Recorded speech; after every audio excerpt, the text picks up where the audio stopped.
Eu no bolso das Eu vi pessoas. que você tem feito algumas críticas em relação ao pé de meia, ao Vale Gás. E você está rodando, você está andando, você está vendo de perto. A grande maioria das famílias brasileiras, especialmente no Nordeste brasileiro, depende dessas transferências de renda. Programas sociais. Como é que você vai acabar com isso sem gerar aí um caos no Nordeste especialmente? Vamos lá, gente, vamos uma a uma. Pé de meia. Por que eu tenho que pagar para a pessoa cumprir uma obrigação dela? Ou por que um aluno, para ir para a escola, tem que receber dinheiro? Isso não tem nenhum sentido. O aluno não tem nenhum compromisso em melhoria das notas dele. O professor está extenuado na sala de aula. Cada hora uma invenção nova. Agora misturar aluno típico com atípico em sala de aula. O professor perdeu a autoridade, não consegue repetir o aluno de ano. O que o aluno faz? Vai para a sala e ainda ganha uma grana. Isso é um absurdo. Sabe por quê? Porque a gente sempre esquece, né? A gente tá sempre olhando do lado. Não, a pessoa vai perder o pé de meia dela, vai perder um vale gás. Tá aí a pessoa que tá pagando. E o motoboy que trabalha aqui em Ilhéus, ou que trabalha lá em São Paulo, que paga um imposto ferrado de alto, seja na gasolina que ele coloca na moto dele, seja no produto que ele compra, para sustentar a outra pessoa que não tá trabalhando. Você tem que escolher lado na vida. Eu tô no lado do trabalhador, de quem tá ralando, do pequeno empresário. Não dá pra gente ficar criando um país que é inoperante, com uma massa de pessoas que não tá trabalhando e achar normal. E achar, não, isso aqui é o normal. Não, as pessoas têm que ralar. E o governo tem que trabalhar para ajudar e as prefeituras têm que trabalhar para ajudar. Não dá para ficar num país de gente improdutiva. E esse é um problema aqui do Nordeste muito grande. Eu vou ter que botar o dedo na ferida. 40% dos domicílios estão no Bolsa Família no Nordeste. Falaram quando surgiu o programa, não, esse programa é um programa temporário. Tô vendo temporário. Já é 50%? Já é 60%? E nenhuma preocupação dos governos estaduais em aumentar a renda das pessoas através do trabalho. Não, nenhuma preocupação. É só, quero repasse do Fundo de Participação dos Estados, quero repasse da Fundação dos Municípios. Governo federal manda um dinheiro para Bolsa Família. Aí tá fácil. Só que alguém tá pagando essa conta. Esse alguém são as pessoas de classe média no Brasil. E essas pessoas estão aqui, estão na tampa, não estão aguentando viver. É um país que está colapsando. Então o foco do governo federal não tem que ficar em dar coisa para comprar o voto da pessoa depois. O foco do governo federal tem que ser de maneira muito simples. Aumentar a atividade produtiva no país. Quem recebe Bolsa Família agora, que está te ouvindo, você acha que decide voto por você? Muito sim, muito sim. Porque eu quero que essa pessoa comece a trabalhar. Então assim, o meu recado assim, se você tem uma mãe de família de 60 anos que não está bem de saúde ou mora num lugar muito isolado, eu não quero que ela perca o Bolsa Família dela. Eu quero que ela tenha o Bolsa Família dela, que ela tem que sobreviver. E o Bolsa Família não custa caro se ele tivesse esse fundo.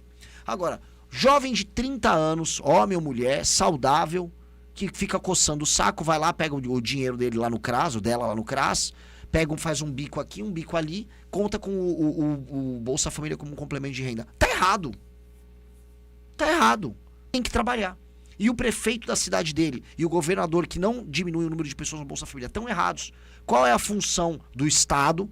É fazer com que a atividade econômica aconteça.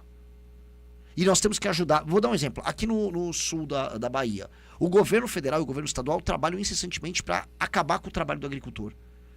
É invasão disso, é demarcação daquilo, é indígena do não sei o quê. Que isso? Então, quando você tem uma atividade econômica, você luta para que ela não aconteça. Eu quero que tenha atividade econômica. Cidades que têm muitas pessoas no Bolsa Família, o que o governo federal tem que fazer? Promover, junto com o governo, com a prefeitura municipal, frentes de trabalho. Você está no Bolsa Família, meu irmão, você tem 25 anos, está no Bolsa Família.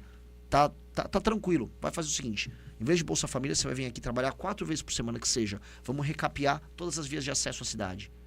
Vamos arrumar a infraestrutura. Vamos fazer agora uma frente de trabalho para pegar um rio que assoreou aqui do lado.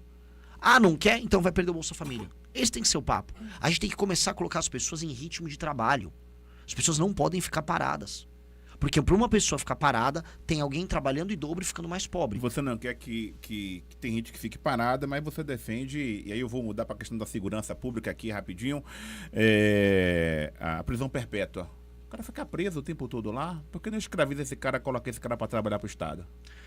Eu não acho que ele tem que ser escravizado, porque eu não acredito em conceito de escravidão. Eu acho que um cara que está preso por cometer muitos crimes, ele tem que trabalhar e ele, antes de tudo, ele tem que restituir valores às dívidas dele. Se ele matou um pai de família, eu acho que o trabalho dele na cadeia, em grande medida, é para restituir a dívida e não para reduzir anos de pena.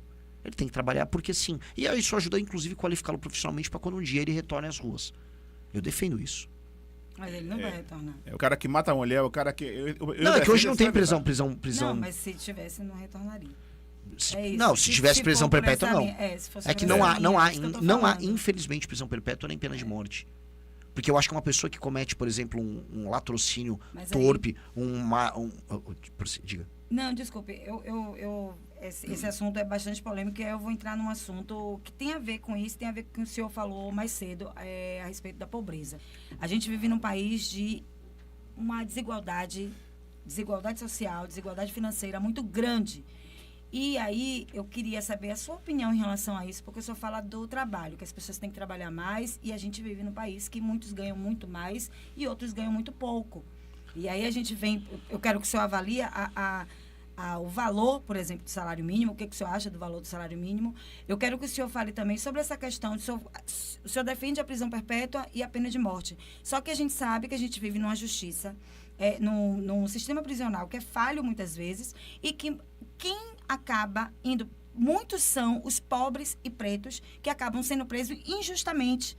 A gente vê isso acontecer. Imagine se uma pessoa dessa, ela é assassinada, ela morre, ou ela fica lá, é condenada a uma prisão perpétua, pela desigualdade que a gente vive hoje no país. Aí eu queria saber a sua opinião em relação a isso. Como é que poderia modificar isso para que não acontecesse isso? Vamos lá. Crimes hediondos que são incontroversos. Crime hediondo incontroverso.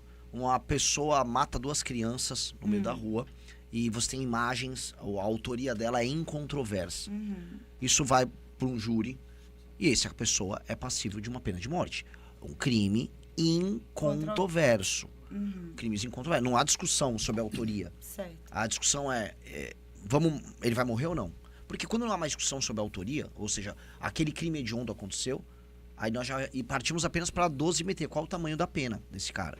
Aí a pena de morte ela entra na mesa como uma possibilidade. Crimes controversos, especialmente na questão da autoria, não. Então, outras nações já lidaram com isso dessa maneira. Eu acho que isso não é problemático para discussão. A desigualdade social é o principal gerador do crime? Não. Não é. O principal gerador do crime é a impunidade. Você tem nações quase tão desiguais ou tão desiguais quanto o Brasil que não apresentam as mesmas taxas de homicídio e de roubo e furto como o Brasil. A Índia é extremamente desigual e não apresenta. O Brasil, você tem um problema que é a certeza da impunidade. A certeza da impunidade faz com que a pessoa cometa o crime. E aqui as penas são baixas e a chance de você ser pego é baixa também. Aí as pessoas cometem crimes porque elas sabem que nada acontece e elas têm um ganho muito alto. Um bandido, né, um malandro, se ele rouba 3 celulares no mês, se ele rouba uma moto no mês, ele faz uma grana. Ele faz uma grana melhor do que um trabalhador. Então o cálculo dele é esse. Se o cara tá vendendo uma droga, roubou um celular, roubou 2 celulares, faz a graninha dele no mês. Esse é o cálculo que essas pessoas fazem. E sabe que não tem risco. Eu tenho que diminuir o lucro dele e aumentar muito o risco dele. Tem que saber, nossa, para eu fazer essa atividade delituosa, vai dar ruim. Por que você defende o modelo de combate ao crime organizado que o presidente Bukele implantou em El Salvador? Porque funciona. Se não funcionasse... Mas pro Brasil daria certo, sim? Daria pro mundo inteiro, porque não é que ele inventou isso, né? O que o Bukele fez foi basicamente implementar lei e ordem e impor um regime de exceção para membros de facções criminosas. E aí ele destruiu as facções, prendeu os caras e impôs lei e ordem às ruas, acabou com o crime violento em El Salvador. E agora as pessoas estão felizes em El Salvador, ele tem 90% de aprovação. Eu acho que, assim, não deveria ser sequer polêmico. Eu acho que qualquer nação séria faz isso. Sabe por quê? Eu vejo pessoas de esquerda, é um absurdo. É um absurdo. A China faz igualzinho. A China faz igualzinho. Vai ser um criminoso violento na Indonésia. Vai no Vietnã, por falar um lugar comunista. Vai fazer crime violento no Vietnã. Você toma uma bala na cabeça. É ainda mais rígido que em El Salvador. E são nações comunistas. Eu gosto de El Salvador no enfrentamento ao crime, como eu gosto da China, como eu gosto do Japão. Tem que ter pena dura.